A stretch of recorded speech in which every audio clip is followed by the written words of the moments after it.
आज आम्ही दिलखुलासपणे एन्जॉय केला.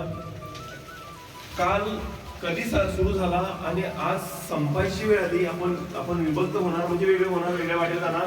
आपण कधी भेटू माहित नाही, पण ह्या इथल्या आठवणी, साहेबांचं जे रिसॉर्ट आहे, त्यांनी जे काय केलेली मेहनत आहे आणि आमच्या एका मित्रांच्यावरती जो विश्वास आहे, त्या विश्वासाला आपण एका शब्दावरती येऊ शकतो. राजा भाऊ, तुम्ही छान अप्रतिम मेजवानी दिलात. त्याच्यासाठी मनपूर्वक आभार. आम्हाला तृप्त केला तुम्ही. लिटरली सांगतो, आम्हाला एक वर्षभर अशी मेजवानी परत भेटणार नाही. 2 दिवसात तुम्ही आम्हाला दिलात, त्याच्याबद्दल आम्ही सगळ्यांतर्फे आभार. पुन्हा एकदा वडीलधारा मंडळींना आमचा नमस्कार आणि आमच्या लहानांना खूप सारे आशीर्वाद, प्रेम, धन्यवाद. काळजी घ्या, आरोग्याची काळजी घ्या, फिट राहा, तंदुरुस्त राहा, रोज व्यायाम करा, योगासन करा, तब्येतीची काळजी घ्या. पुन्हा भेटूया मित्रांनो. धन्यवाद. थँक्यू.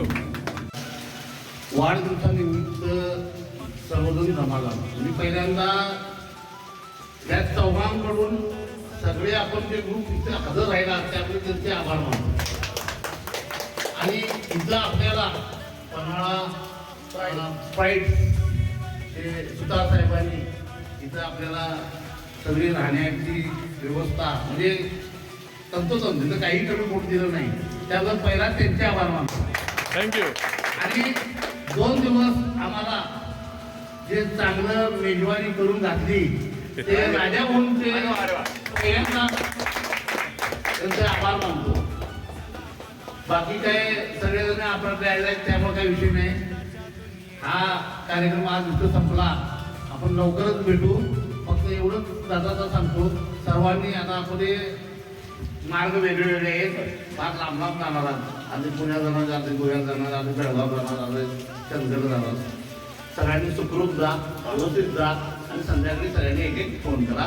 एवढं समजून दुआ है मेरी, ये दुआ है मेरी कि आप सब में सूरज चांद का नूर बरसे. आपके ऐसे तो ये दुआ है मेरी कि आप सब में सूरज चांद का नूर बरसे. आपके दामन से इतनी खुशियां लिपट जाएं कि आप चाह कर भी गम न कर सकें.